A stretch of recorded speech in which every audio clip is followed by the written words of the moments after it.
Bismillahirrahmanirrahim. Assalamualaikum warahmatullahi wabarakatuh. Alhamdulillah wa bihi nasta'in. Asyhadu an la ilaha illallah wahdahu la syarika lah. Wa asyhadu anna sayyidana Muhammadan abduhu wa rasuluh. ونصلي ونسلم على هذا النبي الكريم سيد المرسلين وعلى آله وصحبه أجمعين. أما بعد، أيها المؤمنون اتقوا الله، أوصيكم وإياي بتقوى الله، فقد فاز المتقون. Muslimin dan muslimat, mudah-mudahan dirahmati Allah Subhanahu wa ta'ala. Di dalam sebuah hadis riwayat daripada Abi Juhaifah Wahb bin Abdillah radhiyallahu anhu, kata dia, ra'aitu an-nabiy sallallahu alaihi wasallam di Makkah wa huwa bil Abtah fi qubbatin lahu hamra min udum. فخرج بلال بوضوئه فمن ناضج ونائل. فخرج النبي صلى الله عليه وسلم وعليه حلة حمراء كأني أنظر إلى بياض ساقيه. فتوضأ وأذن بلال فجعلت أتتبع فاه ها هنا وها هنا يقول يمينا وشمالا حي على الصلاة حي على الفلاح. ثم ركزت له عنزة فتقدم فصلى يمر بين يديه الكلب والحمار لا يمنع أو كما قال. Hadis sahih muttafaqun alaih. Seorang sahabat yang bernama Abi Juhaifah, ataupun nama sebenar dia Wahab bin Abdillah radhiyallahu anhu, dia menceritakan, kata dia melihat Nabi SAW di Makkah. Abu Juhaifah ni dia kata dia satu hari tengok Nabi SAW waktu tu Nabi ada di Makkah, wa huwa bil Abtah, iaitu di satu tempat yang bernama Al-Abtah. Abtah ni tuan-tuan, kalau daripada Mekah tu hala nak ke Mina, daripada Mekah menghala ke Mina, berdekatan dengan satu tempat nama dia Shisha. Shisha ni orang banyak kenal, banyak orang tahu lah. Daripada Makkah nak pergi ke Mina, satu tempat nama dia Shisha, dekat dengan situ satu tempat bernama Abtah. Abtah ni zaman jahiliah dulu dia kawasan pasar, kawasan market, yang kemudiannya hari dia menjadi tempat persinggahan pada zaman Islam. Kalau orang Mekah nak keluar pergi ke mana-mana, Abtah ni jadi tempat singgah. Orang nak keluar pergi pun singgah di Abtah, orang nak mai ke Mekah pun singgah di Abtah. Maka Nabi SAW dilihat oleh Abu Juhaifah pada hari itu. Nabi berada di Abtah fi qubbatin lahu hamra min udum. Nabi SAW duduk di dalam satu kemah, kubah, satu kemah, yang kemah itu warna merah, kemah yang dibuat daripada kulit, warna kemah itu merah. Fa kharaja Bilal biwudu'ih. Bilal bin Rabah, dia ada kerja dia ialah selain daripada bank, Selain daripada muazzin, tukang bank, dia juga kerja tu urus ayat semayang untuk Nabi SAW guna nak buat ambil ayat semayang. Bahasa Arab ni bila kata wudu, wudu tu maksud ambil ayat semayang. Kalau dia kata wadu, waw tu baca baris fathah. Wadu makna dia ayat tu, ayat nak guna buat ambil ayat semayang. Ayat tu dia panggil wadu. Bila ambil ayat semayang dia panggil berwudu. Waw baca dengan dhammah. Bilal bin Rabah, sahabat Nabi ni, selain daripada dia ni tukang bank, dia juga kerja tiap-tiap kali nak semayang, dia pergi ambil ayat semayang mai kepada Nabi untuk Nabi nak guna buat ambil ayat semayang. Kata hadis ni, famin nadijin wa nail.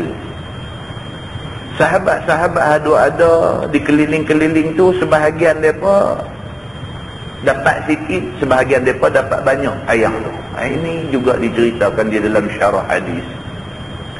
Sahabat-sahabat ni ayat semayang yang Nabi nak guna ni, mereka duk berebut nak ambil.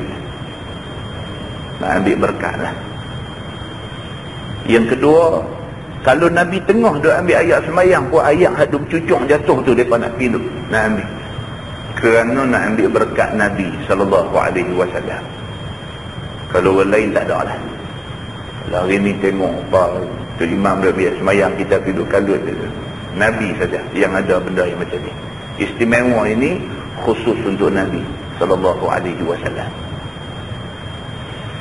Fakharajan Nabi SAW. Nabi pun bila dah Bilal bawa mai ayam tu letak kat situ untuk Nabi guna nak berwuduk, maka Nabi keluar daripada kemah ni. Wa alaihi hullatun hamra. Dia kata, dan Nabi SAW pada hari itu memakai pakaian serba merah. Nabi hari itu pakai baju merah. Begitu. Kata dia, ka'anni anzuru ila bayadi saqaihi. Dia kata, aku dapat melihat putih betih Nabi SAW. Hadis ni juga nak bagi tahu bahawa Nabi SAW dia pakai baju tidak labuh daripada buku lali. Bahkan Nabi SAW biasa pakai baju sampai naik ke atas betih. Singkat dia tu sampai naik ke atas betih. Ini kita dah baca dah dulu. Dulu kita dah baca bab pakaian di Masjid Sungai Rambai ni, kita dah baca dah dulu hadis yang menceritakan Nabi SAW. Ada sebut dalam banyak hadis. Di antaranya Nabi kata, ma asfala minal ka'baini minal izar fafinna. Nabi kata, mana-mana kain yang melabuhi buku lali, maka itu bahagian api neraka. Hadis itu membawa maksud kita dilarang pakai labuh-labuh. Dan ada pula hadis yang Nabi SAW kata, Inna Allah la yaqbalu salata rajulin musbil. Allah tidak terima semayang orang yang pakai pakaian labuh. Labuh maksudnya labuh daripada buku lali. Walaupun ada ulama yang mentafsirkan hadis ini dengan kata dia, kalau tidak dengan sombong tak jadi salah. Kalau dengan perasaan sombong maka itu salah. Itu tafsiran ulama. Tapi daripada asar ni maksudnya kata-kata sahabat. Sidina Umar Al-Khattab pada pagi dia kena tikam.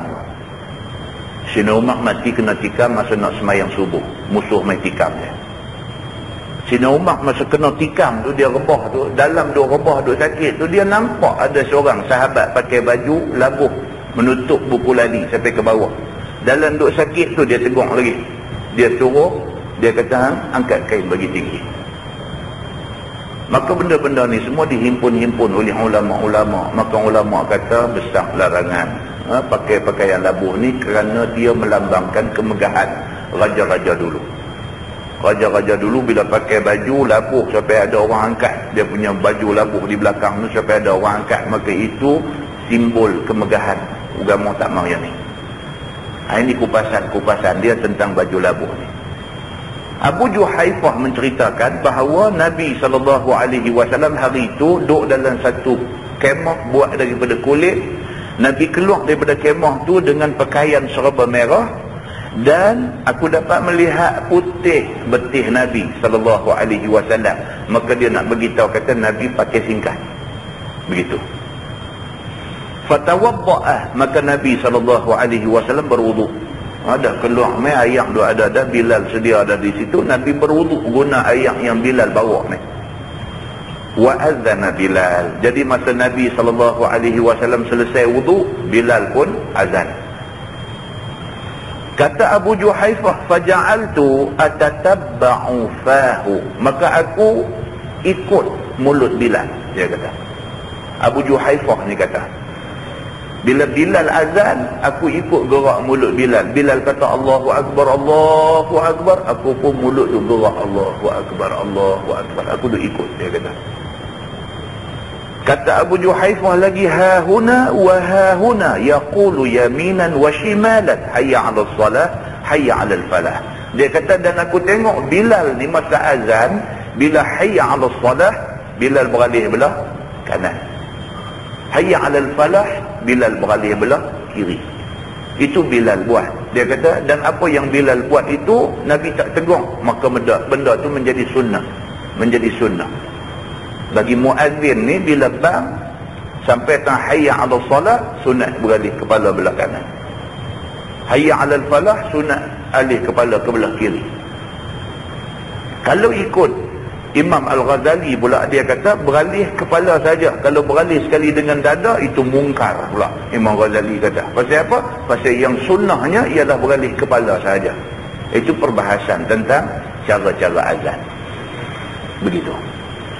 Kemudian dia kata, summa rukizat lahu anazah. Mungkin Nabi SAW bila dah habis azan apa semua nak semayang, Nabi ambil satu tungkat, Nabi cacak di depan tempat Nabi nak semayang tu. Summa rukizat, kemudian Nabi cacak al-anzah. Anzah ni maksudnya satu tongkat, sebagai tanda itu kawasan tempat semayang. Macam kita hari ni sejadah, kita letak satu sejadah, maka sempadan sud sejadah tu itu kawasan siapa pun tak boleh lintas. Ataupun kita semayang berhadap dinding, maka dinding itu menjadi sempadan tempat kita semayang. Kalau semayang di tengah padang, macam yang Nabi SAW semayang di Aqbah ni, Nabi pacak satu tongkat, maka tongkat itu menjadi sempadan tempat sembahyang Nabi SAW. Fataqaddama, maka Nabi pun marah ke depan untuk jadi imam. Fasalla yamurru baina yadayhil kalbu wal himaru la yumna. Waktu Nabi semayang tu, lalulah di depan Nabi ini al-kalb, anjing, wal himar, dan juga keldai, lalu di sebelah depan. Depan maksudnya lepas daripada tongkat Nabi cacak tu. La yumna, maka Nabi SAW tidak halang menatang tu lalu. Kalau lalu selepas daripada sempadan yang cacak tu, dia lintas, tak payah halang. Tapi kalau dia lintas mengikut kawasan tempat kita nak rokok, kita nak sujud ni, dia suruh halang. Tahan macam tu. Halang orang nak lintas depan kita ni disuruh oleh agama. Dan orang yang melintas di kawasan tempat sujud, orang yang semayang ni, orang yang melintas tu sangat berdosa di sisi Allah Subhanahu wa ta'ala. Sehingga Nabi SAW ada sebut dalam hadis dia, Nabi kata, barang siapa yang lintas di depan orang duk semayang ni, lintas di tempat sujud orang semayang ni, maka Allah tidak terima ibadatnya selama 40. Nabi kata selama 40 berhenti tentu. Maka ulama hadis macam-macam tafsiran. Ada kata 40 maksudnya 40 waktu semayang Allah tak terima. Ada kata 40 hari, ada kata sampai macam-macam tafsiran. Yang pentingnya apa? Hadis itu menggambarkan bahawa larangan lintas di tempat sujud orang semayang itu larangan yang sangat keras. Tak boleh buat. Tengok kita hari ni, kita senang lintas depan orang semayang, kita tak heran. Padahal larangan itu larangan yang sangat besar, sabit daripada Nabi SAW. Jadi bila ada orang nak lintas, jangan buat macam tu. Saya cerita dulu, ada kawan pergi buat lagu tu, dia main dulu salam lah dengan orang tu. Tak tahu lah sahabat cerita, dia kata dia kena dengar tu macam cerita tafsir, tapi tak tahu hukum betul. Kita tengah semayang, dia kata orang nak rintas, dia pun tahan. Duk jabat tangan buat dengan dia. Apa abang ustaz juga kawan ni pun. Apa abang ustaz, kita duk semayang dia dah, jadi duk tak kata apa. Alamak Allah, dia semayang dia dah, dia pergi. Pun duk dulu tu balik. Kan? Satu lagi pula, tambah lagi satu cerita pula. Dia kata tu tak apalah, saya duduk berdiri suara tangan daripada dalam. Ni dia kata saya tengah duduk tahiyat akhir. Habis tahiyat akhir, Assalamualaikum warahmatullahi, Assalamualaikum warahmatullahi. Nak sapu muka dia dah, angkat dia pergi salam pula, tak ada nak sapu muka dia kata. Cerita kan. Jadi yang pentingnya apa? Orang ni kadang-kadang dia tak tahu benda ni. Apa pula duduk suara tangan mesti nak salam. Walhal suara tangan itu nak halang orang daripada lintas kawasan tempat kita semayang. Itu disuruh oleh Nabi SAW. Hadis itu hadis sahih muttafaqun alaih. Daripada hadis ni juga pengajarannya ialah dia nak beritahu dekat kita bahawa Nabi SAW, walaupun Nabi SAW satu orang yang sangat suka baju putih. Ada banyak hadis Nabi SAW sangat suka baju warna putih. Tapi Nabi SAW juga biasa pakai baju warna merah.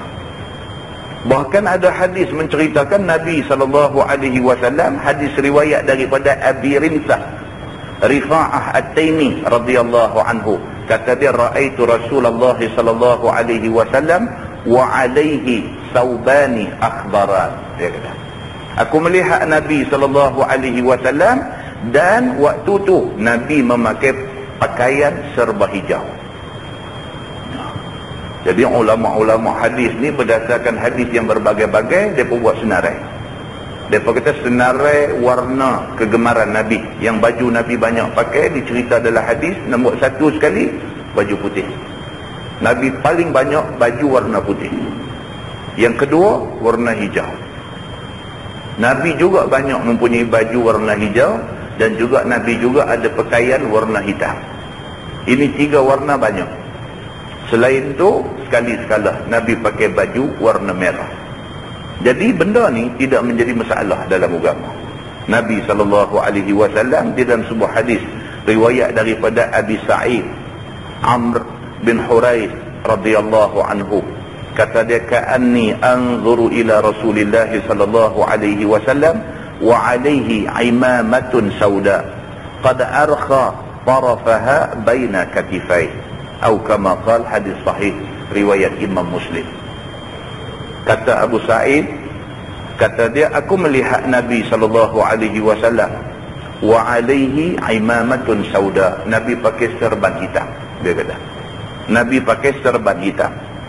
Qad arkha tarafaha baina katifai, dan Nabi membiarkan ujungnya, yakni ekor serbannya, berada baina katifai, di antara dua belikat belakang dia.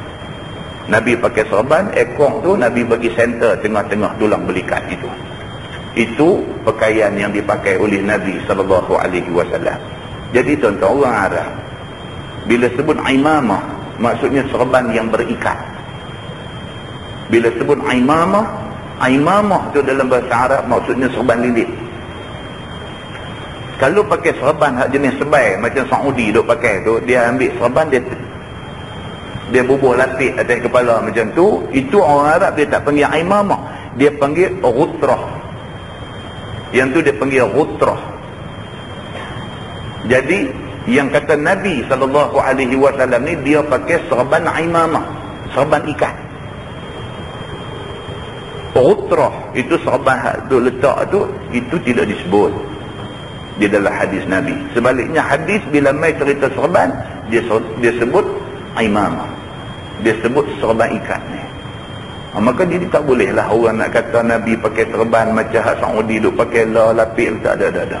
Ulama-ulama besar di Saudi pun ikat serban kan. Jadi Nabi SAW serban ni ada masa Nabi pakai, ada masa Nabi tak pakai. Dia bukan satu benda yang bila masa pun mesti pakai. Ada waktu Nabi pakai, ada waktu Nabi pun tak pakai. Jadi pakai serban ni kalau kita pakai dengan niat ikut sunnah Nabi, kerana Nabi pakai, dapat pahala. Kalau kita tidak pakai, tidak menjadi satu dosa. Ini cara kita nak mengambil hukum daripada hadis-hadis Nabi SAW. Muslimin dan muslimat yang dirahmati Allah sekalian, kita dah tahu benda-benda macam ni, boleh buat sikit sebanyak, maka kita dapat sedikit sebanyak kebaikan di sisi Allah Subhanahu wa ta'ala. Mudah-mudahan mukadimah itu memberi manfaat kepada kita semua, insya-Allah. Kita menggunakan Baharul Mazi jilid 4.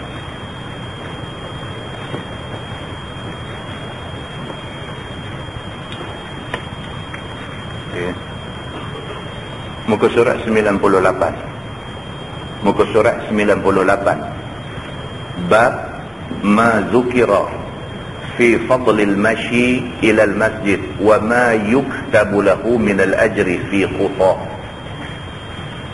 Iaitu bab barang yang disebutkan dia pada menyatakan pi semayang ke masjid dan barang yang disuratkan baginya daripada pahala pada segala langkahnya. Malam ni kita nak tengok satu tajuk anjuran kepada kita supaya pergi masjid, dan lebih banyak langkah ke masjid, lebih banyak pahala diberi oleh Allah Subhanahu wa ta'ala. Ketahuilah saudaraku, bermula pergi semayang berjemaah ke masjid itu amat besar fadilatnya. Ini nombor satu lah. Semayang jemaah di masjid itu pahala besar. Maka telah datang hadis yang menunjukkan kelebihan pergi semayang berjemaah ke masjid itu. Setengah daripadanya ialah hadis yang dikeluarkan oleh Imam At-Tirmizi.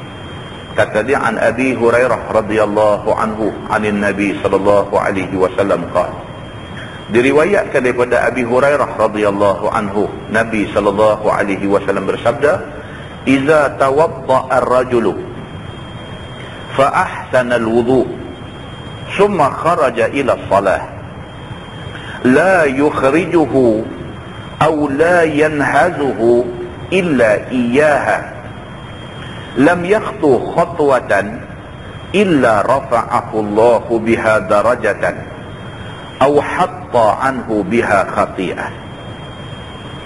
Maksudnya,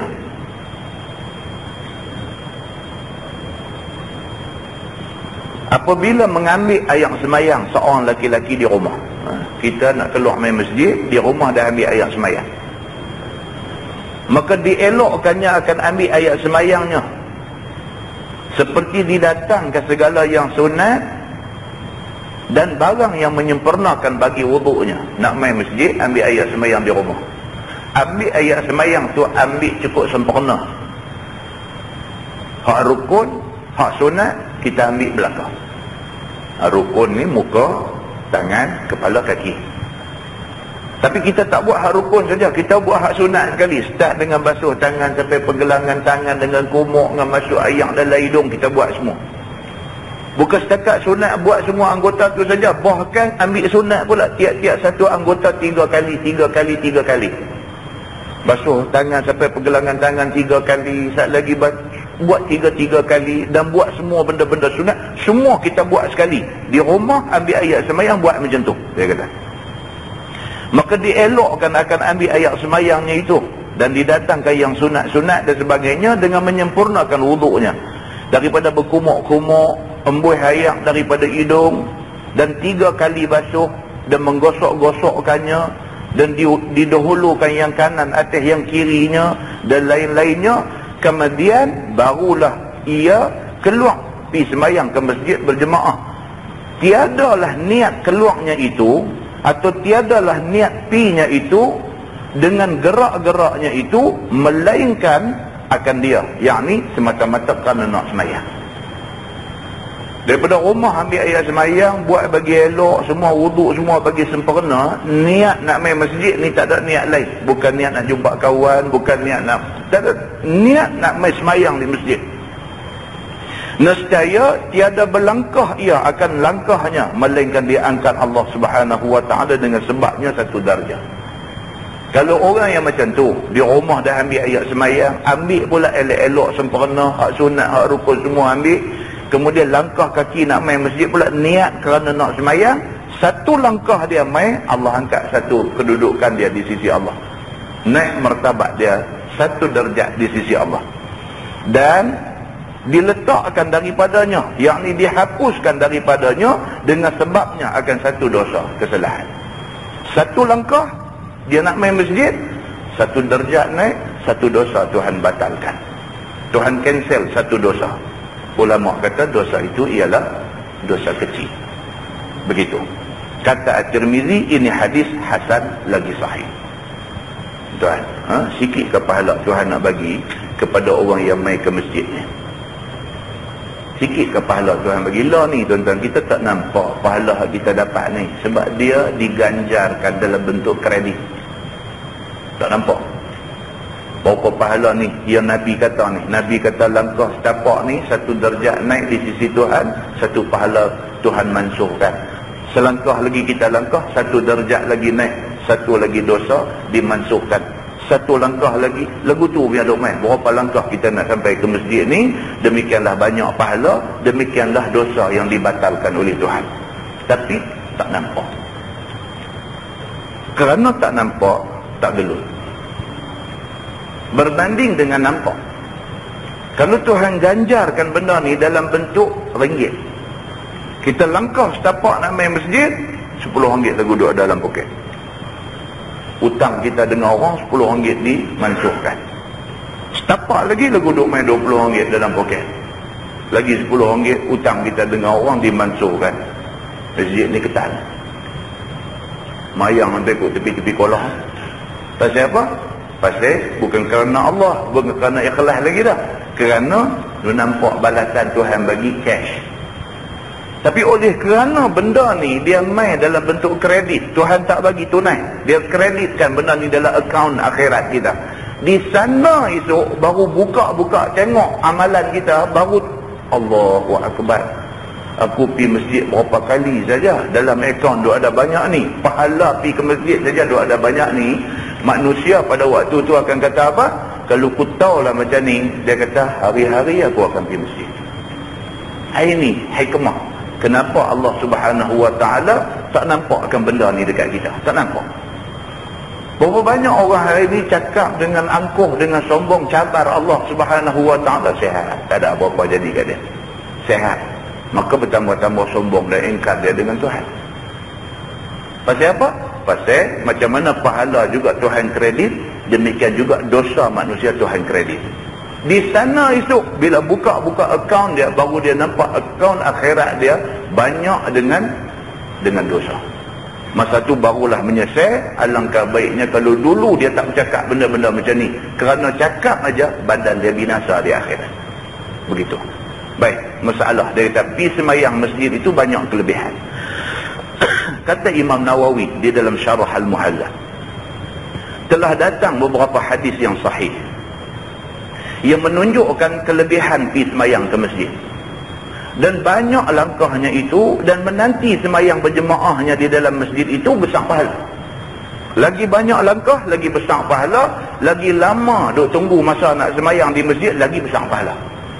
Lepas maghrib duk tunggu nak masuk Isyak, duk tunggu tu bukan tunggu saja, akaun akhirat duk jalan.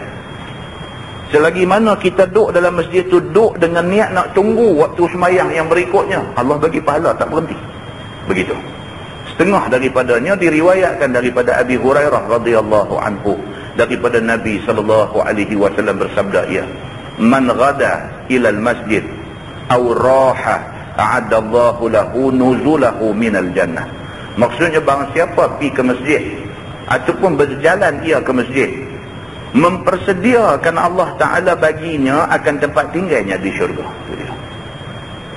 Siapa yang hari-hari menjadi kebiasaan dia duk pergi masjid, duk pergi masjid, duk pergi masjid hari-hari, Allah sediakan tempat dia dalam syurga. Maka tiap-tiap kali pergi ataupun berjalannya itu, dia akan dijanjikan syurga oleh Allah Subhanahu Wa Ta'ala.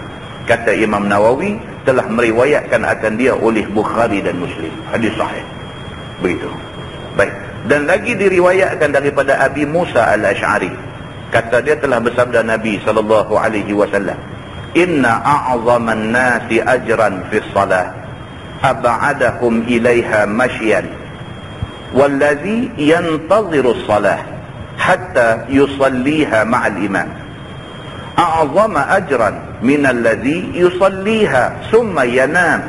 Maksudnya bahawasanya sebanyak-banyak orang yang mendapat pahala daripada orang-orang itu ialah orang yang lebih jauh daripada mereka itu berjalan pergi semayang ke masjid berjemaah. Itu dia. Lagi jauh, lagi besar pahala. Lagi jauh nak pergi masjid tu, lagi besar pahala Tuhan bagi. Dan orang yang menanti semayang serta imam sehingga sembahyang dia akan dia sertanya. Dan juga orang yang habis semayang duk tunggu semayang satu lagi, nak berjemaah dengan imam pula sat lagi, besar pahala Tuhan bagi kat dia. Maka lebih besar dapat pahala daripada orang yang semayang akan dia di rumah kemudian tidur dia. Yakni orang yang tidur tak pergi berjemaah dan tiada menanti imam, maka tak dapat pahala macam mana orang yang pergi jemaah di masjid. Semayang di rumah pun tak salah, semayang sah, tapi pahala, bandingan pahala dia yang semayang di rumah, lepas semayang tidur saja di rumah, dengan orang yang duk pergi jalan kaki pergi semayang di masjid setiap waktu berjemaah di masjid, sudah tentu tak sama pahala. Dia ni susah payah nak pergi ke masjid, hujan panas siang malam duk langkah pergi masjid, dengan dia ni tiap-tiap waktu duk semayang di rumah, mana boleh bagi pahala sama? Maka sudah tentu pahala orang yang duk berjalan kaki pergi ke masjid nak semayang jemaah lebih besar daripada orang yang semayang di rumah. Begitu.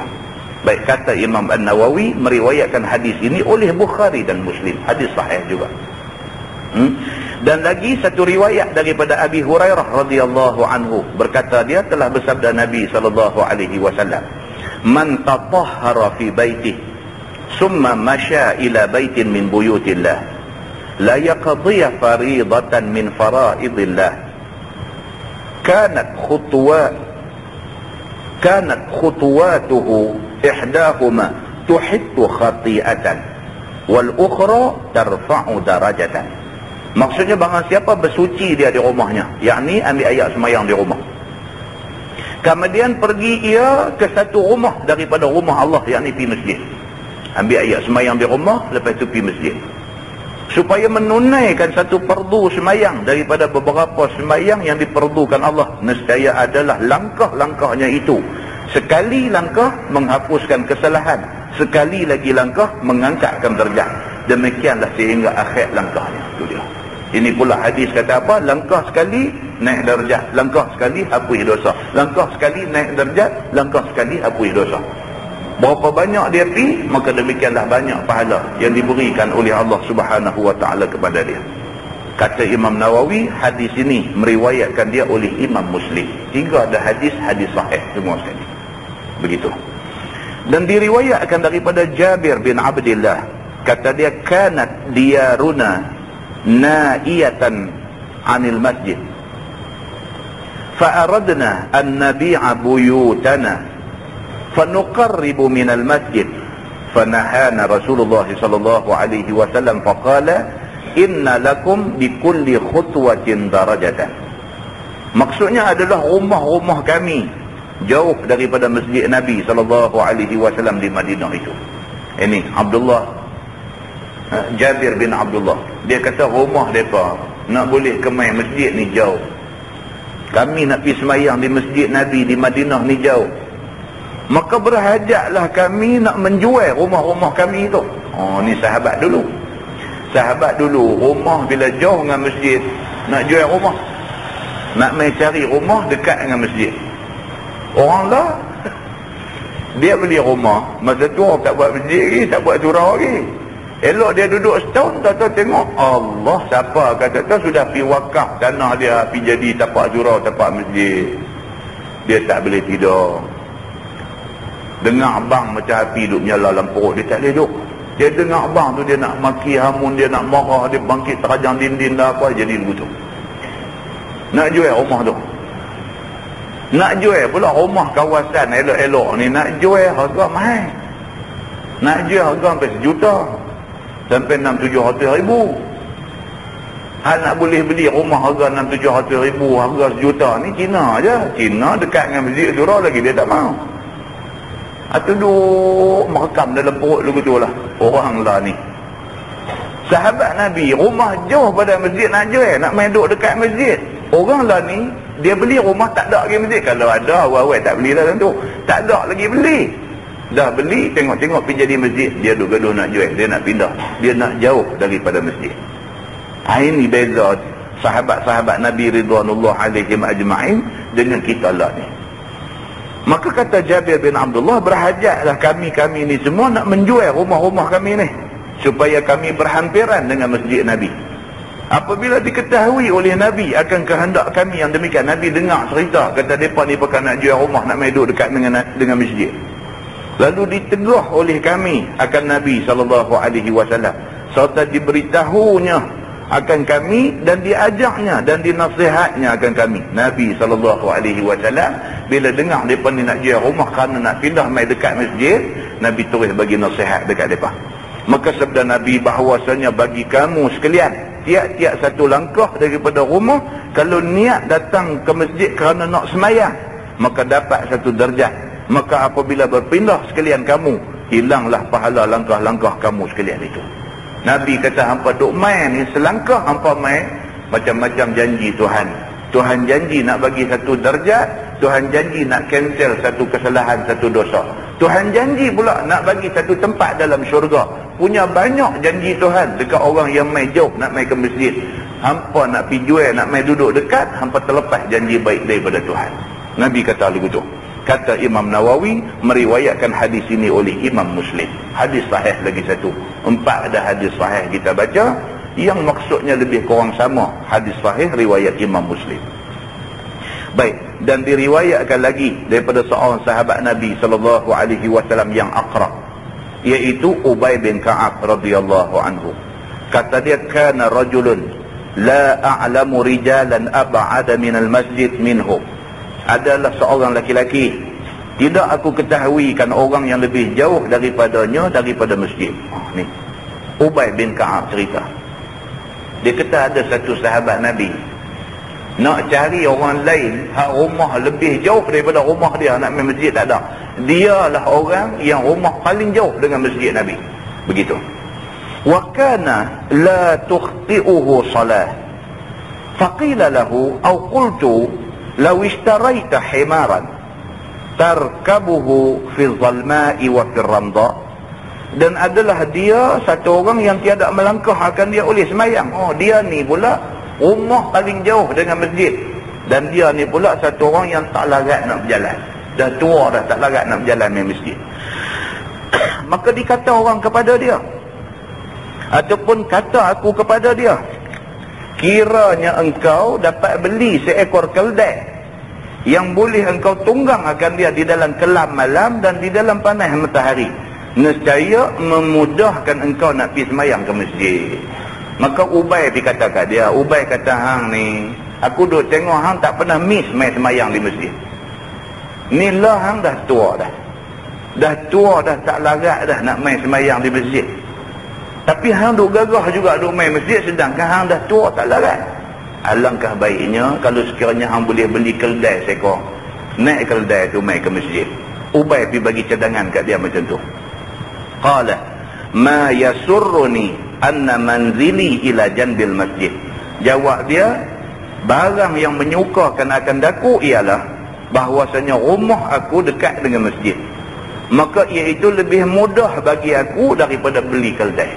Jawab orang tua ni, dia kata daripada beli keldai, baik aku pindah pergi duduk dekat masjid.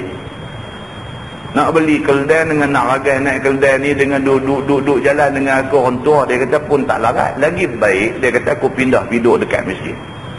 Tetapi tidak aku mau pindah berhampiran dengan masjid Nabi SAW kerana satu sebab, iaitu dia kata inni uridu an yuktaba li mamshaya ila al-masjid wa ruju'i idza raja'tu ila ahli. Bahwasanya aku berkehendakkan kiranya disuratkan bagi aku perjalanan aku ke masjid, dan disuratkan bagiku perkembalian aku kepada keluarga, kepada ahli aku apabila aku balik. Maka apabila aku turutkan seperti perkataanmu, hang suruh aku beli keldai, nescaya luputlah sebagaimana kehendak aku itu. Tu dia. Dia kata, hang suruh aku beli keldai, daripada beli keldai baik aku pindah duduk dekat masjid. Tapi keldai pun aku tak mau beli, pindah pergi dekat masjid pun aku tak mau. Pasal apa? Pasal lah ni rumah aku jauh dengan masjid. Aku duk jalan kaki, aku tak larat pun aku nak jalan kaki pi juga pelan-pelan. Pasal aku percaya setiap langkah aku nak pergi masjid, Tuhan bagi dekat aku satu darjat dan Tuhan hapuskan dekat aku satu dosa. Jadi dengan kerana tu aku tak mau beli keldai dan aku tak mau pindah pergi duduk dekat masjid. Biar aku duduk jauh, biar aku berulang susah tak apa. Aku jalan pergi tak kuat, aku nak kena keluar awal, jalan pelan-pelan. Aku nak berjalan kaki pergi masjid. Orang tua ni kata lagu tu. Tuan-tuan, kita tengok ada orang macam tu. Ada orang macam tu. Sahabat kita, anak karya masjid Ikan Batu, telefon saya kemarin. Dia kata ayah dia kena stroke, koma. Kena stroke, koma. Ayah dia umur 86 lah, tua lah. Kena stroke, koma. Jadi dia kata ayah dia ni sebelum kena stroke apa semua ni, dia duk pesan ke anak. Dia duk pesan ke anak-anak dia. Dia kata aku daripada ingat-ingat aku daripada aku umur 12, dia kata. Sampai hari ni alhamdulillah satu waktu sembahyang pun aku tak tinggal. Ni ayah dia ni. Si ingat-ingat aku, dia kata aku daripada umur 12 sampai lah ni, dia kata umur 86. Satu waktu sembahyang pun aku tak pernah tinggal. Aku takut, dia kata aku esok-esok ni, dia kata aku tua, aku tak larat. Aku takut aku sakit sampai aku tak sembahyang. Aku takut, dia kata. Hampa tolong aku, dia kata. Kok mana pun aku nak sembahyang. Tak ada pernah kita cakap begitu kat anak kita. Tapi nak abangnya, ada orang cakap begitu kat anak dia. Tuan boleh bayang macam mana bersih hati orang ni. Dia cinta dia dalam hidup dia, cinta dia satu cinta dia pada Allah. Dia tak mau satu waktu pun dia tak berjumpa, tak menghadap Allah. Dia tak mau satu waktu pun dia tak mau dia miss daripada report diri dia dengan Tuhan. Dia pesan kat anak dia begitu. Ingat 2 hari lepas kena stroke, koma. Anak dia telefon mai. Dia kata ustaz macam mana ustaz? Dia kata ayah saya ni lagu ni dia dah pesan kat saya macam ni.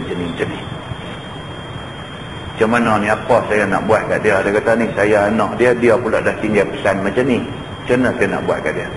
Nak bagi dia semayang macam mana? Duduk atas katil lah ni, keras kejung lagu tu, apa pun tak bunyi, suara apa pun tak bunyi, apa pun tak, mata pun duk tengok tepat macam tu aja. Semua wayar duk ada di badan dia. Macam mana nak buat ustaz? Tanya. Anak ni pun rasa amanah ni, dia rasa kalau dia tak boleh tunai ni, pak dia duk jaga rekod semayang tak tinggal ni daripada umur 12 sampai umur 86. Lepas tu pak pesan pula kalau jadi kat aku lagu ni hampa tolong tengok semayang aku. Ni pak dia jadi macam ni. Dia kata buat guru mana, dia menangis dia kata mengenangkan pesan pak dia. Macam mana nak buat ustaz? Dia kata kita bagi tahu kat dia, kita kata manusia ni selagi mana dia mukallaf maka dia kena semayang. Selagi mana dia mukallaf maka dia kena semayang. Tapi kalau ada bukti mengatakan dia sudah tidak mukallaf, di antara tidak mukallaf tu ialah dia dah hilang akal. Koma ni akal tak berfungsi lah. Dia pun tak tahu siang malam, dia pun tak tahu apa lah. Dia koma. Koma ni macam orang pengsan. Orang pengsan tidak mukallaf lah. Kalau dia pengsan daripada pukul 1 tengah hari, dia pengsan sampai pukul 1 pagi, semayang yang dia tak buat, Zuhur, Asar, Maghrib, apa semua dia tak buat sampai pukul 1 pagi. Lepas 1 pagi baru jaga, Aisyah dia kena buat lah. Semayang yang dia tinggal ni dia tak payah ganti. Pasal masa tu dia tidak mukallaf, dia pengsan. Tidak ada dosa pahala kepada dia masa dia blackout tu. Tidak ada dosa pahala kepada dia. Baik, saya kata rentua ni macam mana? Dia ni kira mukallaf ke tak? Maksudnya dia tahu tak? Kalau kita cakap apa-apa, ada signal mata dia ke, dia hangguk ke apakah? Kalau kita tanya dia, ayah nak minum ayam ke, nampak dia hangguk, dia mukallaf lagi. Maka bantu dia untuk ambil ayat semayang. Bantu dia. Takkan patut kita boleh buat tolong ambil ayam, sapu muka dia, sapu tangan dia, bisik kat telinga dia, kata ayat semayang. Ayat semayang dah ambil lah. Ayat semayang kata. Jadi dia pun ingat dalam hati dia, kalau dia mukallaf dia masih boleh buat, walaupun tak boleh bergerak apa. Pakai pelupuk mata, dia pakai pelupuk mata, sampai pelupuk mata pun tak boleh, pakai ingat dalam hati lah, aku sembahyang zuhur, ingat aku rokok, ingat kata aku sujud, ingat lagu tu. Allah lebih mengetahui apa yang dia buat, bantu dia. Tapi kalau dah pasti dah kata dia langsung tak ada respon apa dah, buat apa pun tak ada apa dah, maka dia sudah tidak mukallaf, maka dia terlepas daripada hukum-hukum yang kena ke atas orang yang macam kita ni. Terang kat dia lagu tu. Habis macam mana? Dia kata dia rasa, dia kata bapak dia tak mukallaf dah, tak sedang apa, tak ada respon apa pun tak ada. Dia kata langsung dah blackout. Kita kata kalau macam tu, yang terbaik kepada kita ni ialah doa dekat dia. Doa, minta Allah bagi yang terbaik untuk dia. Kalau baik untuk dia hidup, minta Allah bagi dia hidup, bagi dia sihat. Kalau terbaik untuk dia habis umur, minta Allah bagi yang baik untuk dia. Itu saja. Kalau nampak tanda-tanda sakaratul maut, nampak tanda-tanda dia nak habis umur, talqin di telinga dia, la ilaha illallah, cukup. Itu saja tanggungjawab kita. Dia pun dengar, dia kata apa sama tadi. Muslimin dan muslimat yang dirahmati Allah, cuba kita tengok. Jadi ada orang hati bersih macam tu, hati bersih. Ada orang duk sihat elok-elok, tak semayang, tak berasa apa. Duk sihat elok-elok, tak semayang, tak rasa berdosa. Ada orang macam tu. Orang dia ikut orang, kita kira kita bagi bersih hati. Biar kita ni penggantungan diri kita kepada Allah Subhanahu wa ta'ala, bukan pada siapa-siapa. Muslimin dan muslimat yang dirahmati Allah.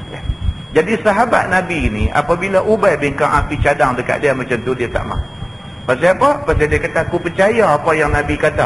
Setiap langkah nak pergi masjid tu, satu darjat naik, satu dosa dihapuskan oleh Tuhan, dan Tuhan bagi satu tempat di dalam syurga. Maka larat tak larat, letih ke apa ke, lagu mana ke, aku nak jalan kaki pergi masjid juga. Pindah pergi dekat masjid pun tak mau, keldai pun tak mau beli. Apabila didengar oleh Nabi SAW akan perkataan yang demikian, maka bersabda ia, faqala Rasulullah SAW, qad jama'allahu laka zalika kullah. Maka sabda Nabi SAW, sesungguhnya telah dihimpunkan oleh Allah Subhanahu wa ta'ala bagi engkau yang demikian itu sekaliannya, yakni disuratkan pahala pergi balik engkau itu. Nabi terus doa. Nabi dengar cerita tu, ada sahabat yang macam ni, tapi tak larat pun nak jalan kaki juga pergi masjid. Nabi terus doa dekat dia, qad jama'allahu laka zalika kullah. Nabi kata, mudah-mudahanlah Allah Subhanahu wa ta'ala himpunkan hang semua apa yang hendak tu Tuhan bagi belakang. Kalau kamu nak Allah Subhanahu wa ta'ala angkat darjat kamu, Allah akan bagi yang tu. Kalau kamu nak Allah Subhanahu wa ta'ala hapuskan dosa kamu, Allah akan bagi yang tu. Kalau kamu nak dengan perbuatan kamu duk langkah kaki pergi masjid ni, nak satu tempat dalam syurga, Allah akan bagi dekat kamu. Kira apa kamu nak, qad jama'allahu laka zalika kullah. Semua tu kata Imam Nawawi telah meriwayatkan hadis ini oleh Imam Muslim. Hadis sahih lagi, riwayat Imam Muslim.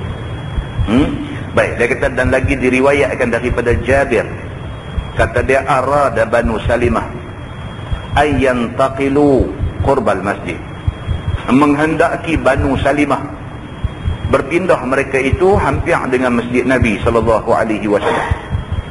supaya mudah bagi mereka tu semayang berjemaah dan mudah bagi mereka belajar dan sebagainya. Ini satu puak pula, bukan seorang, satu puak Bani Salimah. Mereka semua sepakat nak pindah daripada kampung mereka, nak main duduk dekat dengan masjid Nabi, supaya mudah semayang jemaah, supaya dapat belajar dengan Nabi hari-hari. Begitu. Fabalagha dzalika Rasulullah sallallahu alaihi wasallam, maka sudahlah sampai khabar yang demikian itu kepada Nabi sallallahu alaihi wasallam. Ada orang pergi abang dekat Nabi, kata Banu Salimah nak tinggal kampung mereka sekampung nak pindah mai dekat dengan masjid ni. Nabi dengar berita ni, faqala lahum innahu balagani annakum turiduna an tantaqilu qurbal masjid. Maka sabda Nabi SAW kepada mereka itu, bahwasanya telah sampai kepada aku khabar akan daku bahwasanya kamu semua nak berpindah duduk dekat dengan masjid ini. Nabi kata, betul ke ada orang mai abang hampa satu kampung semua nak pindah mai duduk dekat masjid? Maka adakah betul khabaran itu? Qalu na'am ya Rasulullah wa qad aradna zalik. Maka jawab mereka itu, bahkan ya Rasulullah, sesungguhnya kami nak pindah supaya mudah bagi kami semayang berjemaah dengan tuan hamba. Lepas kata betul, kami pun dah duduk kemas barang dah, memang nak pindah pergi duduk dekat dengan masjid. Faqala Rasulullah sallallahu alaihi wasallam, ya Bani Salimah, diyarakum tuktab atharukum, diyarakum tuktab atharukum. Maka sabda Nabi sallallahu alaihi wasallam, kerana nak menasihatkan mereka itu, kata Nabi, hai Bani Salimah, jangan tinggalkan kampung-kampung kamu, disuratkan bekas-bekas perjalanan kamu. Jangan tinggalkan kampung-kampung kamu, disuratkan bekas-bekas perjalanan kamu datang sembahyang berjemaah ke masjid ini. Maka apabila kamu sekalian tinggalkan dia, nescaya luputlah pahala langkah perjalanan kamu daripada kampung kamu ke masjid ini. Nabi kata, wahai Bani Salimah, ingat baik-baik, tiap-tiap langkah yang hampa langkah nak main masjid tu disurat, ditulis oleh malaikat. Nabi ulang 2 kali. Nabi kata, jangan hang tak ingat, tiap-tiap langkah kita nak main masjid ni, tiap-tiap langkah tu malaikat kiraman katibin, raqib dengan atid catat. Tiap-tiap langkah. Nabi ulang 2 kali. Nabi kata, ingat baik-baik, setiap langkah yang hang main ni malaikat tulis. Rekod tu sana esok akan dikira. Tuan, Nabi ulang 2 kali. Pasal apa? Pasal Nabi tahu ada orang tahu apa nak percaya benda macam ni. Tahu apa nak percaya benda-benda macam ni, dia jadi betul ke kita duk main ni dapat pahala? Dia jadi lupa. Betul ke ni kita duk main ni dapat pahala? Dia duk fikir benda tak nampak saja, depa auta kot, dia kata tak percaya. Nabi SAW ulang 2 kali benda ni, nak beritahu kata sungguh hampa main ni tiap-tiap langkah malaikat rekod tu di sana Tuhan akan balas. Begitu. Dan lagi diriwayatkan daripada Abi Hurairah radhiyallahu anhu bahwasanya Rasulullah sallallahu alaihi wasallam bersabda, ia al malaikatu tusalli ala ahadikum ma dama fi musallahu ma lam yuhdith. Bermula malaikat itu mendoa ia atas seseorang daripada kamu selama ada kamu di tempat sembahyang, yakni tempat berjemaahnya, kerana menantikan sembahyang berjemaah selama tiada berhadas dia. Ni kita habis sembahyang maghrib ni, duk tunggu sambil duk dengar mengaji, sambil duk tunggu nak masuk waktu Aisyah. Kita duk tunggu ni, selama kita duk tunggu ni, malaikat Allah Subhanahu wa taala mendoakan kita semua. Tahu nak percaya tak percaya kan? Benda ni lagu tu. Banyaklah hadis kalau kita nak cerita tentang kebaikan duduk dalam majlis ilmu, banyak. Maka tak heran sahabat-sahabat Nabi duduk dalam majlis ilmu sampai sekira-kira dia kata kalau daun gugur tak cicah lantai, tak cicah bumi, kerana rapatnya duduk sahabat-sahabat Nabi. Macam tu sekali. Duduk rapat tak selesa lah dia nak abang yang tu. Tak selesa pun sanggup duduk. Pasal apa? Kerana mengharap keredaan Allah Subhanahu wa ta'ala. Selesa ke kita duduk rapat-rapat ramai-ramai macam tu, hangat ni peluh meleleh ke atas belakang. Kita duduk juga pasal apa? Pasal mengharap keredaan Allah Subhanahu wa ta'ala, bukan harap apa. Tak ada harap apa, main habis minyak kereta dengan masa dengan keluarga pun korang dan sebagainya, main nak duduk pula duduk tak selesa, panas-panas. Takat nak dengar baca kitab ni, balik baca buku sendiri di rumah pun boleh, kita duk ingat lagu tu, maka ramai orang tak main. Tapi ada orang dia mengharapkan keredaan Allah Subhanahu wa ta'ala, biar pilah habis minyak kereta sikit, biar pilah main duduk tak selesa sikit, tetapi yang lebih utama daripada tu keredaan Allah Subhanahu wa ta'ala. Keredaan Allah tak boleh beli dengan RM2. Keredaan Allah kita tak boleh beli dengan RM2. Berapa ramai orang ada duit juta-juta tapi Allah tak reda hidup dia. Berapa ramai ada duit sampai bermilion-milion merata bank, dia simpan duit dia, rata bank simpan duit dia, bukan satu bank, merata bank ada duit dia, tapi hidup tak bahagia, jiwa kosong, hari-hari raplah, serabut kepala otak pemikiran. Berapa ramai orang macam ni? Ya akhir-akhirnya tak tahu nak buat macam mana dalam hidup dia, pergi minum arak. Bila minum arak hilang sat masalah dan serabut diri dia ni, hilang sat. Lepas tu dia mai balik double, triple daripada masalah mula. Berserabut, tak tahu nak buat apa. Cerai buat yang ni tak kena cerai buat. Pasal apa? Pasal tak dapat ketenangan. Ketenangan ni Allah hanya bagi kepada orang yang Allah redha. Tak ada duit pun dia boleh tenang. Pasal apa? Pasal Allah redha dia. Kalau atas dunia Allah redha, dah begitu tenang hidup dia. Tuan-tuan boleh bayang akhirat esok berapa punya tenang dia kalau sekiranya Allah Subhanahu Wa Taala redha dia. Maka sahabat-sahabat Nabi mereka percaya benda-benda ni. Kerana percaya mereka kepada benda-benda ni, mereka sanggup buat apa saja hak Nabi suruh. Kita lah ni bukan kata hak Nabi suruh, hak Quran suruh kita jalan. Quran suruh kita jalan. Quran kata orang-orang yang menuduh orang yang berzina kena 80 rotan. Itu ayat Quran, bukan hadis Nabi. Itu ayat Quran. Kita jalan. Kita peduli apa? Pasal apa? Pasal kita tak nampak bahawa benda yang kita cakap tu mengundang murka Allah, menyebabkan hilang keredaan Allah. Kita tak nampak. Maka kerana tu kita bercakap ikut sedap mulut kita. Maka akhirnya hilang keredaan Allah Subhanahu Wa Taala daripada kita. Muslimin dan muslimat yang dirahmati Allah sekalian. Maka apabila berhadas, dia kata selama duk tunggu ni, lepas sembahyang maghrib duk tunggu sembahyang isyak, selama duk tunggu tu, selama tu malaikat duk doa kesejahteraan kita. Sampai bila malaikat duk doa kesejahteraan kita, dia kata maka apabila berhadas, maka tiadalah didoanya lagi. Bila batal yang sembahyang, malaikat stop doa untuk kita. Malaikat stop. Melainkan mengulang wuduknya dan duduk kembali menanti berjemaahnya, maka malaikat sambung berdoa balik. Batal ayat sembahyang, cepat-cepat pergi ambil ayat sembahyang. Bila pergi ambil, main duduk aja, dia sambung balik mendoakan kita. Maka bunyi doa malaikat itu ialah Allahumma ghfir lahu, Allahumma arhamhu. Malaikat ulang yang tu Allahumma ghfir lahu, Allahumma arhamhu. Maksudnya wahai Tuhanku, ampunkan olehmu akan dosanya. Wahai Tuhanku, turunkan rahmat ke atasnya. Malaikat duk minta. Tuan-tuan, malaikat ni makhluk Allah yang tidak pernah buat dosa. La ya'suna Allah ma amarahum. Mereka sekali-kali tidak memaksiati Allah atas apa yang Tuhan perintah mereka. Tuhan suruh buat apa pun mereka buat derhaka dak sekali-kali. Yang kata malaikat ni, kalau malaikat minta, Allah makbul. Pasal apa? Pasal malaikat ni makhluk yang bersih. Malaikat minta doa dekat Tuhan supaya Tuhan ampunkan dosa orang yang duk tunggu nak semayang jemaah ni masjid ni. Malaikat minta supaya Allah bagi rahmat, bagi belas kesian, bagi kasih sayang kepada orang yang duk tunggu nak semayang jemaah di masjid ni. Malaikat doa, Allah makbul. Kata malaikat, wahai Tuhanku, ampunkan olehmu akan dosanya. Wahai Tuhanku, turunkan rahmat ke atasnya. Inilah doa malaikat ke atas orang yang di dalam masjid menantikan imam berjemaah sembahyangnya. Malaikat doa kat kita macam tu. Dan sabda Nabi SAW lagi, la yazalu ahadukum fi salah ma damatis salah tahbisuhu la yamna'uhu ay yanqaliba ila ahlihi illa salah. Maksudnya sentiasalah seorang kamu tu dalam semayang, selama berkekalan semayang itu menahankan dia. Selagi mana kita duk tunggu dalam masjid ni, kita tertahan duk dalam masjid ni kerana nak semayang, maka selagi itu kita dianggap macam dalam semayang.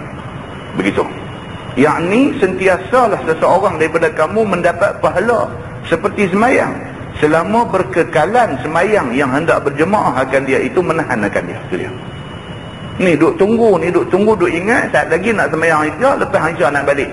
Duk tunggu kerana nak semayang Isya, kita dianggap macam duk dalam semayang. Pahala yang Tuhan bagi macam pahala orang yang duk dalam semayang. Tentang kita dah baca di masjid ni macam mana Islam suruh kita segera masuk dalam semayang. Suruh segera. Sehingga kan kalau kita sampai-sampai orang dah duk semayang, kita sampai-sampai orang tengah sujud, kita disuruh takbir terus sujud. Kan kebanyakan kita tunggu, kita sampai-sampai tengok orang duk sujud, kita pun duk kira macamnya warm up lah, kepak jari lah, apalah semua, duk warm up nak tunggu bagi orang tu bangkit berdiri pula saat lagi rakaat kedua baru kita nak takbir masuk dalam semayang. Tak salah, tapi rugi. Tak salah, tapi rugi. Rugi pasal apa? Pasal kita melambat-lambatkan masuk dalam semayang. Dia cerita semayang ni seberapa cepat yang boleh masuk dalam semayang. Kita sampai-sampai orang tengah sujud, Allahu Akbar, terus sujud. Walaupun rakaat itu tak dikira, tetapi kita dapat pahala kerana segera duduk dalam kebaikan. Begitu. Maka orang yang duk tunggu nak masuk waktu semayang yang berikutnya, pahala macam orang yang duk dalam semayang. Maksudnya pahala besar. Maka tiadalah yang menahan akan dia kembali kepada ahlinya. Melainkan semayang yang dinantikan berjemaah itu yang menahan dia. Kata Imam Nawawi telah meriwayatkan hadis ini oleh Al-Bukhari dan Muslim. Semua dia bawa main hadis sahih riwayat Al-Bukhari dan Muslim. Dan diriwayatkan daripada Abi Hurairah radhiyallahu anhu lagi, bahwasanya Nabi SAW bersabda, ya, sab'atun yuzilluhumullahu fi zillih yauma la zilla illa zilluh. 7 golongan, 7 orang yang menaungi akan mereka itu oleh Allah di bawah naung arasnya pada hari yang tiada naungan melainkan naungannya, yakni melainkan naungan Allah sahaja, yakni pada hari akhirat esok. Ni dia nak cerita hari akhirat esok tak ada tempat teduh. Kita duduk di padang mahsyar esok semua tempat panas. Semua tempat panas. Tak ada pokok, tak ada bumbung, tak ada bangunan, tak ada tempat yang kita boleh duduk berteduh. Tak boleh kena panas, tak ada. Padang mahsyar ni tempat panas. Tempat semua orang kena terik matahari. Bahkan ada orang yang matahari turun sampai kadar sejengkal atas kepala, sehingga peluh dia menenggelamkan dia di padang mahsyar. Ini keadaan di padang mahsyar. Dalam keadaan macam tu, Nabi kata ada 7 golongan manusia Allah hantar mai teduhan atas dia. Bumbung tak ada, payung tak ada, bangunan tak ada, apa pun tak ada, pokok tak ada, nak boleh pergi berteduh. Allah hantar mai arash Allah menaungi dia, maka dia dapat teduh di bawah arash Allah. 7 golongan ni Tuhan akan bagi teduh dekat mereka. Siapa? Yang pertama, dia kata al-imamul adil. Yang pertamanya ialah imam yang adil, yakni pemerintah negeri daripada raja besar ataupun sultan, yang menyuruh dengan ma'ruf dan menegah daripada mungkar, dan membetulkan yang betul dan menyalahkan yang salah, dan berjalan sebagaimana yang dihukumkan Allah dan Rasul, dan tiada cenderung kepada maksiat besar kecil dan lainnya. Demikianlah misal imam yang adil. Golongan nombor 1 ialah pemerintah. Jadi pemerintah adil. Adil maksudnya buat Tuhan suruh, adil. Tuhan suruh jadikan Quran itu perlembagaan hidup, dia jadikan Quran perlembagaan. Maksudnya apa benda pun rujuk kepada Quran. Kalau benda tu bercanggah dengan Quran, tak pakai Quran. Itu maksudnya dia meletakkan pada tempatnya. Dia letak Quran sebagai perlembagaan, hadis Nabi sebagai ikutan. Dia jadi pemerintah, Quran dengan hadis rujukkan dia. Lain nanti selalu Quran hadis dulu. Ni kita jaga dulu. Maka dia pemerintah yang adil. Orang yang memang betul, dia mesti kata betul. Dia tak boleh piduk tangkap, piduk hukum, piduk buat bagi susah orang yang betul. Tak boleh. Orang yang salah tak boleh dilindungi. Salah mesti kena hukum. Itu pemerintah yang adil. Kalau dia jadi pemerintah atas dunia, dia adil macam tu, Allah Subhanahu wa ta'ala janji akhirat esok dia dapat teduh, sewaktu orang lain semua kena panas di padang mahsyar. Yang kedua, wasyabun nasha'a fi ibadati rabbih. Yang kedua ialah satu orang muda yang kejadiannya beribadah akan Tuhannya. Yakni seorang yang muda belia dan seumpamanya, lagi yang kuat hawa nafsunya dan yang banyak cenderung kepada barang yang keinginan nafsunya, tiba-tiba beribadah dia kepada Allah Subhanahu wa ta'ala. Yakni semayang dia, berzikir dia, mengerjakan segala yang disuruh Allah, menjauhkan diri daripada maksiat dan larangan Allah dan Rasulnya. Maka dialah orang daripada 7 orang yang akan mendapat naung di bawah arash Tuhan itu. Golongan kedua, wasyabun. Syabun, orang Arab dia sebut syabab. Syabab maksudnya anak muda, orang belia ni, umur 40 ke bawah. Umur belah-belah, umur awal 20, awal 30. Orang umur ni biasanya nakal lah. Biasanya nakal. Umur-umur ni biasanya bukan duduk masjid. Umur-umur ni biasanya duduk tempat seronok. Tapi dia pada umur tu dia boleh duduk di masjid. Ini bukan senang nak buat. Biasanya umur duk ada 7, 18, 20, 21 ni, biasanya umur macam ni bukan tempat dia masjid ni. Tak teringin nak main masjid. Lalu tengok lagu tu ya.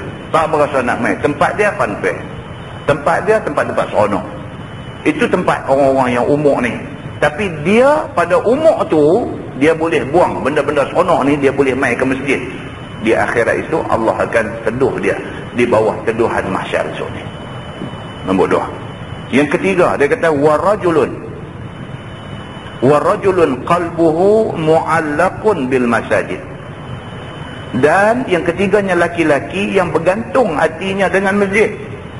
Yakni satu orang apabila telah keluar dia daripada semayang berjemaah di masjid, tiada lepas dia daripada pintu masjid, melainkan hati dia bergantung dengan hendak kembali berjemaah ke masjid itu.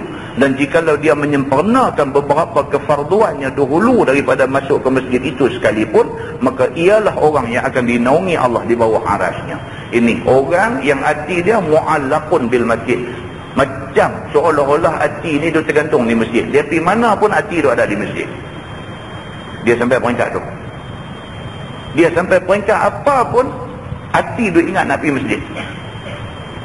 Bini ajak pergi mana ke apa, pasal malam ke apa, lepas asar keluar pergi dah pasal malam. Pasal malam tak lagi nak main mengaji, nak apa tak lagi tak ada, jom lepas asar pergi dah pasal malam.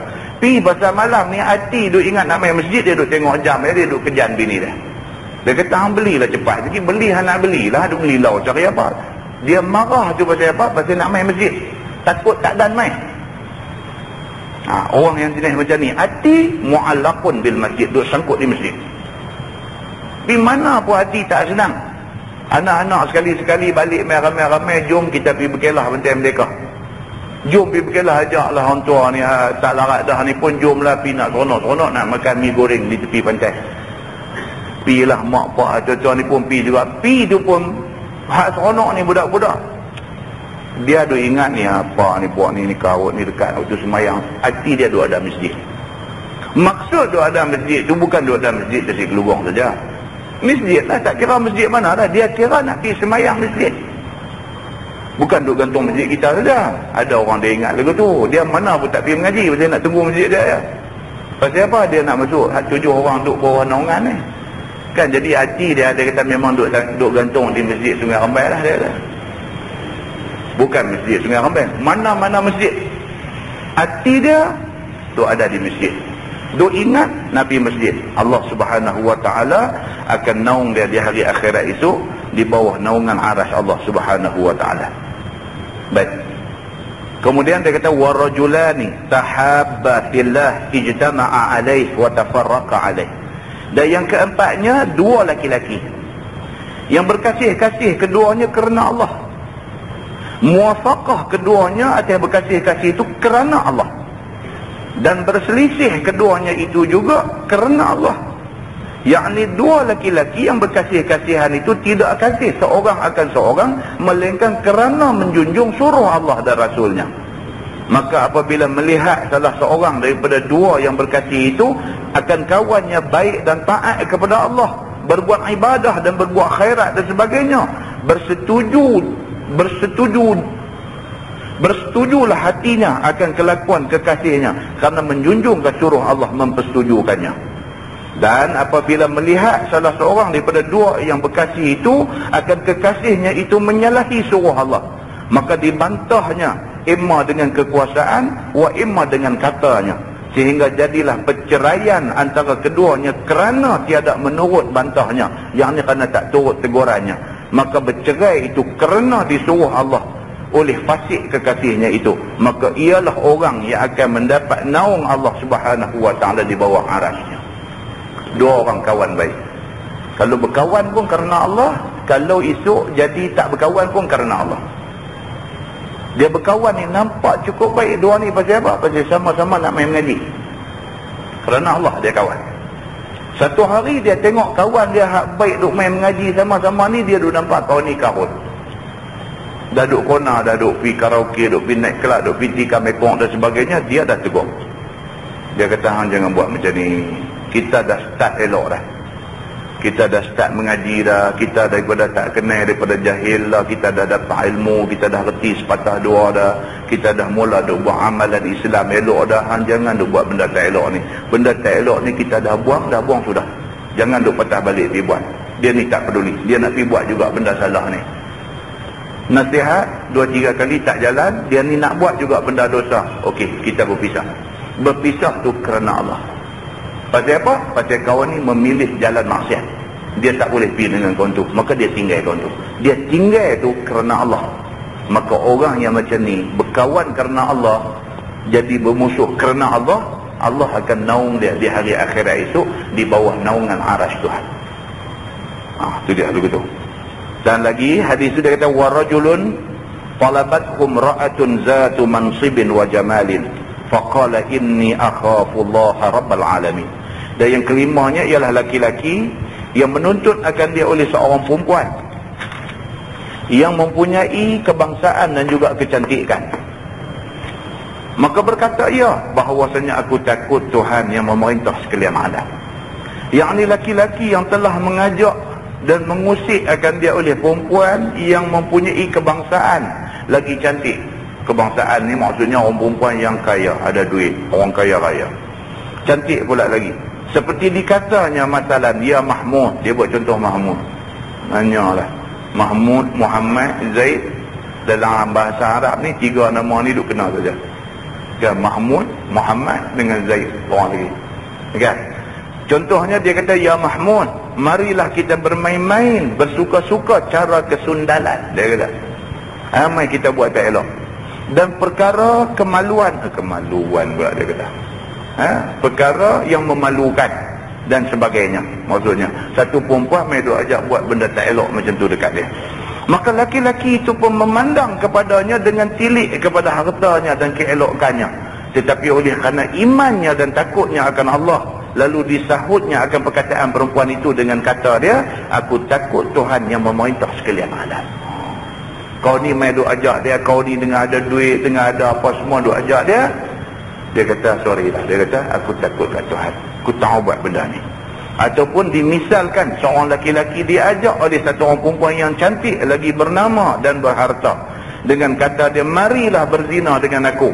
Maka dijawab dia, aku takut akan Tuhan Rabbal Alamin. Dan tiadalah diluaskan dan tiadalah diluluskan kehendak perempuan itu. Maka ialah perempuan, maka ialah seorang yang dinaungi oleh Allah di bawah arasy-Nya. Boleh tepih macam tu, ini orang Allah akan pastikan dia dapat teduhan pada hari orang lain semua panas di padang mahsyar. Kemudian dia kata warajulun tasaddaqa bi sadaqatin fa akhfaha hatta la ta'lama shimaluhu ma tunfiqu yaminuhu. Dan yang keenamnya, laki-laki yang bersedekah dia dengan satu sedekah, maka menyembunyi ia akan dia sehingga tidak mengetahui oleh tangan kirinya akan barang yang dinafkahkan oleh tangan kanannya. Yakni laki-laki yang bersedekah dia akan sedekah, maka tiadalah ia menerangkan sedekahnya itu kepada siapa-siapa, dan tiadalah diceritakan dia bersedekah sehingga tiada dilintaskannya di hatinya akan dirinya berbuat khairat itu, seolah-olahnya tiada diketahuinya ia berkhairat itu, sebagaimana tangan kanan tunjuk dan tangan kiri tidak mengetahui. Yakni kinayah sebagai simbolik daripada tiada menyebut dan mengingat dirinya kepada berbuat khairat itu. Kita buat baik tak payah cerita ke orang. Tapi dalam perbahasan fiqh tentang sedekah, ada masa dia suruh sedekah ni i'lan dekat orang dengan tujuan supaya apa? Kita boleh encourage orang lain sedekah sama. Kalau tidak, tak ada siapa tahu. Misalnya ada budak-budak, saya ada abang di Masjid Brown Garden baru ni, anak Pulau Pinang kan, daripada Masjid Negeri Pulau Pinang, dah habis dah 30 juzuk hafal, nak pergi sambung belajar di Al-Azhar Mesir kan, duit tak ada, 7 orang, seorang-seorang perlu belanja sampai 10,000 seorang-seorang. Pasal apa? Pasal mereka tahun pertama tak dapat beasiswa. Kalau tahun pertama dapat belajar, dapat skor baik, tahun kedua baru dapat beasiswa. Jadi mereka ni semua susah. Mereka ada keluar pamphlet lah, hantar dekat orang tu, hantar kat orang ni, minta orang derma. Jadi siapa tahu siapa derma, siapa tak derma, siapa aku tak tahu. Dalam keadaan macam ni kita perlu buat satu promosi supaya orang lain pun terpanggil untuk menderma. Kena buat satu promosi, tunjuk, kata dia ni bagi, tunjuk supaya orang lain kata Allah dia ni menyaga, tak tahu mana pun boleh bagi, aku menyaga lagi besar, takkan tak boleh tolong. Supaya berlaku macam tu, supaya orang yang nak buat baik mendapat bantuan. Itu dibenarkan oleh agama. Tuan, kadang-kadang orang ni dia bila tak ada challenge, tak ada semangat, dia tak buat. Tak ada challenge, tak buat. Kan? Berapa orang kita duk tengok TV duk tunjuk macam-macam cerita dia ni kepala besar lah, beranak keluar mai perut bercantum lah, apalah, duk abang mai kata kos perbelanjaan yang diperlukan untuk nak selesai masalah yang ditanggung ni sampai 100,000 sampai 250,000 dan sebagainya. Berapa orang daripada yang tengok tu rasa terpanggil nak tolong? Berapa orang? Tak rasa terpanggil. Kan? Saya pernah cerita di Langkawi dulu, nak buat masjid Sungai Mengulu di Langkawi tu. Nak buat masjid Sungai Mengulu, antara Kelebang dengan Kuah tu ada satu tempat nama Sungai Mengulu. Nak buat masjid tu, dulu saya menaksah, saya ingat. Menaksah buruk, saya ingat. Atas daya usaha, atas inisiatif yang berbahagia Datuk Harundin nak pi buat masjid di tapak tu. Kan? Nak pi buat masjid, ceramah perasmian untuk kutip duit nak bina masjid tu, mereka minta saya pergi. Dr. Harundin pun ada, dia rehat malam tu, suruh saya cakap.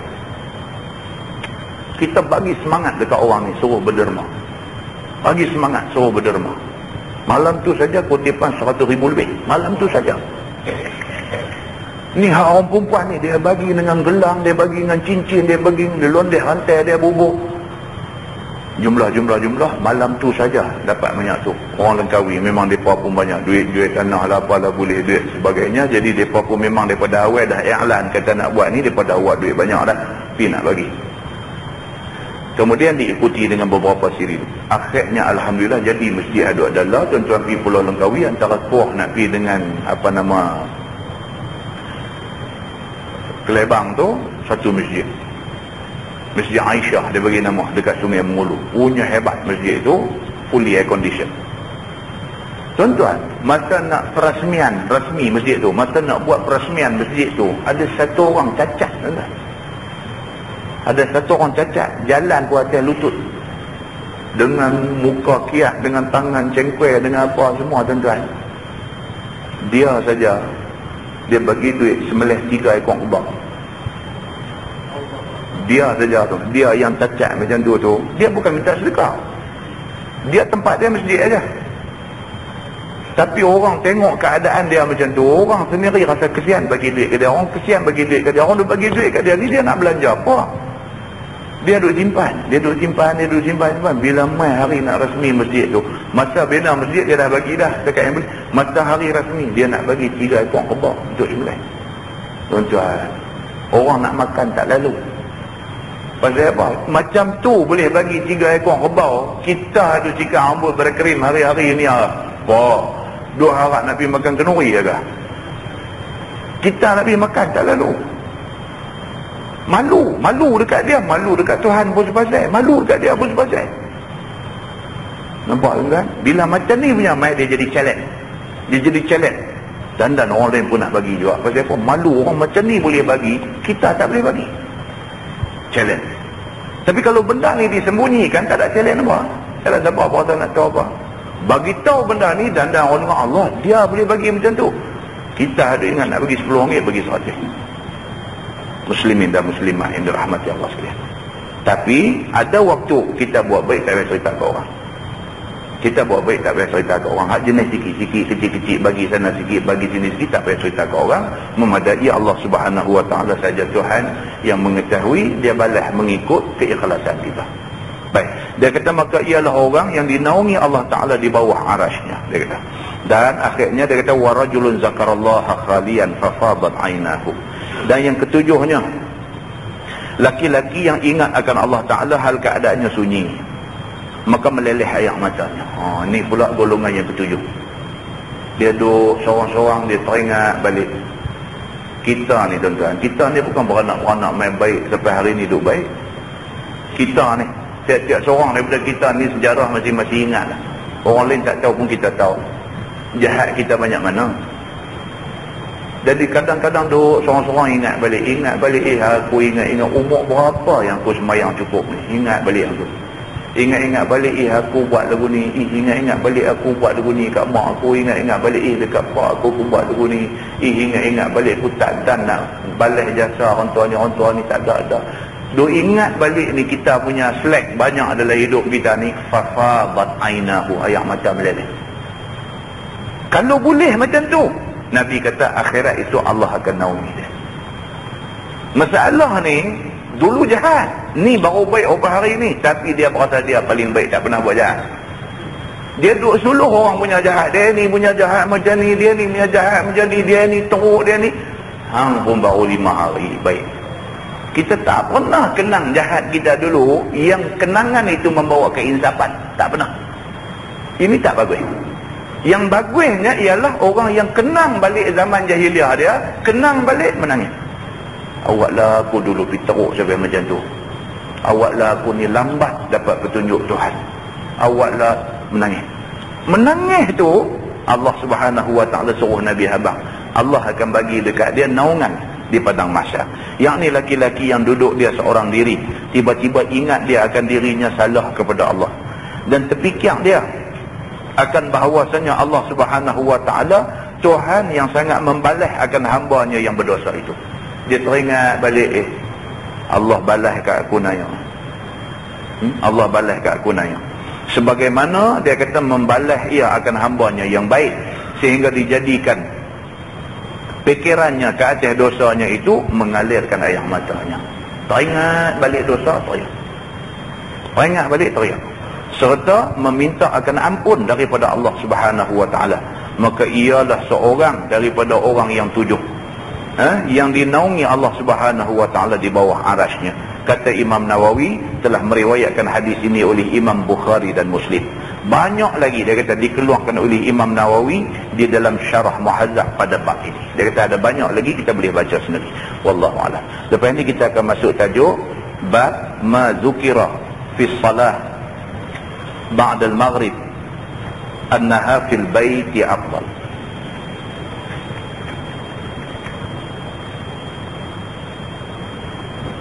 Yang akan kita tengok lepas ni insya-Allah ialah barang yang menyebutkan pada bicara sembahyang sunat lepas maghrib, bahawasanya di rumah itu lebih afdal. Dia nak cerita tentang sunat rawatib, sunat qabliyah ba'diyah ni elok buat di rumah. Kemudian dia akan cerita kat kita bagi siapa yang benda tu elok buat di rumah, bagi siapa. Kita duduk balik pulau tu main mengaji di Masjid Sungai Rambai, nak balik mayang dia balik pulau pakai ayat 16 tu, sampai sekali dengan tidur mak dia ke mana, bagi hak macam ni mayang di masjid lah. Bagi orang yang rumah sangat dekat dan dia tidak ada tujuan nak singgah mana-mana, balik masjid nak terus balik rumah, taruh sah sampai di rumah tak lagi, baru semayang sunat ba'diyah di rumah, maka itu lebih afdal. Kemudian dia akan bagi tahu pula kat kita, kalau sekiranya kita memilih untuk semayang ba'diyah ni di masjid, macam mana cara nak buat. Dia akan bahaskan kepada kita lepas ni. Kita duduk tengok orang selalu bila habis semayang fardu, semayang isya habis, bagi salam, wirid sikit, baca doa. Lepas baca doa apa semua, dia bangkit nak buat sunat ba'diyah, dia ubah tempat. Dia ubah tempat, dia langkah pergi tepi sikit ke, dia langkah main ke belakang ke, dia langkah pergi ke depan ke, dia ubah tempat. Ubah tempat tu pasal apa? Adakah hadis yang Nabi suruh ubah tempat, ataupun apa hal yang pergi jadi ubah tempat tu?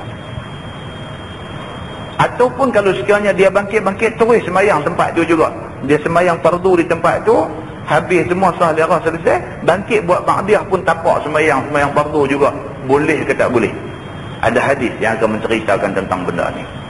Tentu itulah satu kebaikan bila kita mengaji, baru kita tahu kan. Kalau tidak kita duduk tengok ya, dan kita sendiri pun duduk buat begitu dengan tak tahu balekong kan. Kita sendiri pun duduk buat tak tahu balekong, tengok orang semua lepas mayang pindah tempat mayang, aku pun pindah kot tempat ni, duduk lama dia hangat kot, kita pergi tempat sejuk.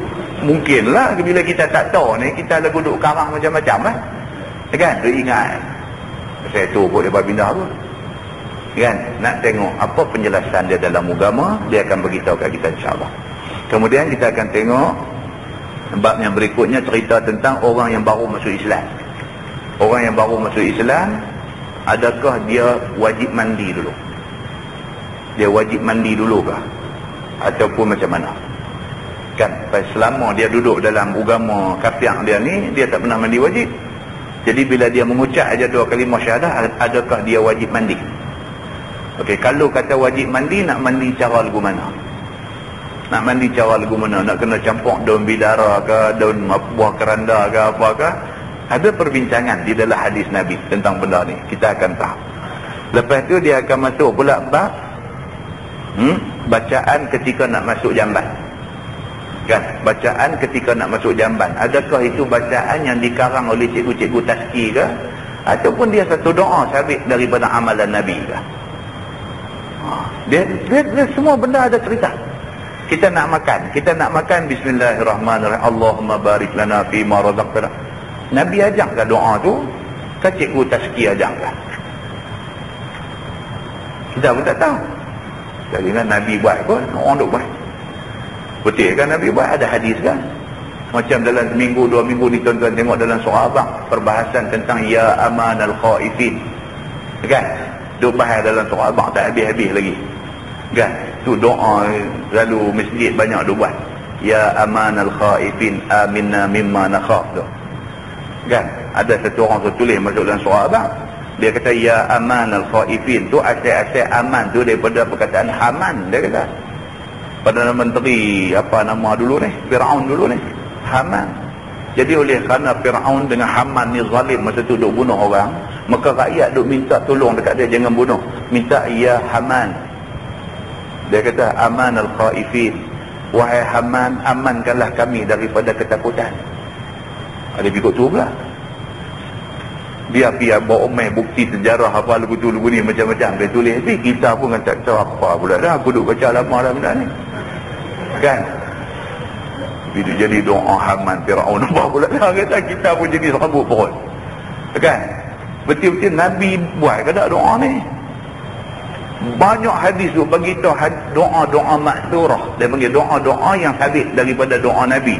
Kita tak baca, kita piduk karang sendiri doa, kita piduk baca tu. Jadi masalah kita mengaji benda ni. Bila kita mengaji, kita jumpa, kita tahu ini amalan Nabi. Nabi baca doa ni dia hadis yang kata Nabi baca doa ni.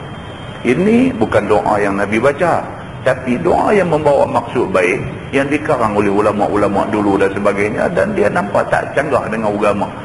Kita tahu benda ni. Sekurang-kurangnya bila kita tahu, bila kita buat amalan, kita rasa lebih selesa. Dia macam tu ya. Bukan guna apa nak bertengkar dengan siapa-siapa dan sebagainya, tapi untuk keselesaan kita. Kemudian kita akan tengok beberapa tajuk lagi yang sebenarnya penting-penting. Yang sebenarnya penting-penting. Jadi tuan-tuan, saya menyeru kepada diri saya, kepada tuan-tuan, ajak kawan-kawan main mengaji. Empat masjid ni ada masalah sikit, orang kurang sikit. Kan? Saya rasa ramai, tapi kurang sikit. Kan? Saya rasa tajuk ni penting. Tajuk ni penting. Jadi kalau nak kurang pada apa? Kan? Tajuk ni hari-hari punya amalan ni. Hari-hari punya amalan. Sangatlah penting. Jadi kalau benda-benda macam ni kita tak mau belajar, rugilah kita. Kan? Sebab kita tak tahu kita nak hidup berapa lama lagi. Kalau ditakdirkan kita nak hidup saat lagi kita nak mati pun, biarlah masa yang satu diisi dengan amalan yang bertepatan dengan yang Nabi suruh. Kalau kita nak hidup lama lagi pun, kita tak tahu benda ni. Kalau ditakdirkan kita nak hidup lama lagi, lebih-lebih lagi kita kena ada bekal yang kejap betul untuk nak buat amalan hari-hari. Mudah-mudahan Allah Subhanahu wa taala berkati kita, Allah bagi taufik dan hidayah kepada kita. Wallahu a'lam. Yang baik itu daripada Allah, yang tak baik silap saya. Kita tangguh dengan tasbih kafarah dan suratul Asr. Subhanallah. Asyhadu an la ilaha illa anta astaghfiruka wa atubu ilaik. Bismillahirrahmanirrahim. Innal insana illa alladhina اللهم صل على محمد في الأولين والآخرين وسلم ورضي الله تبارك وتعالى عن سادتنا أصحاب سيدنا رسول الله أجمعين. بسم الله الرحمن الرحيم. الحمد لله رب العالمين حمدا يوافي نعمه ويكافئ مزيده يا ربنا لك الحمد كما ينبغي لجلال وجهك الكريم وعظيم سلطانك. رضينا بالله ربا وبالإسلام دينا وبمحمد نبيا ورسولا. اللهم افتح علينا فتوح العارفين وارزقنا فهم النبيين بجاه خاتم المرسلين. اللهم فقهنا في الدين وعلمنا التأويل واهدنا صراطك المستقيم. اللهم أرنا الحق حقا وارزقنا اتباعه وأرنا الباطل باطلا وارزقنا اجتنابه. اللهم اجعل جمعنا جمعا مرحوما وتفرقنا من بعده تفرقا معصوما. وصلى الله على محمد وعلى آله وصحبه وسلم والحمد لله رب العالمين. السلام عليكم.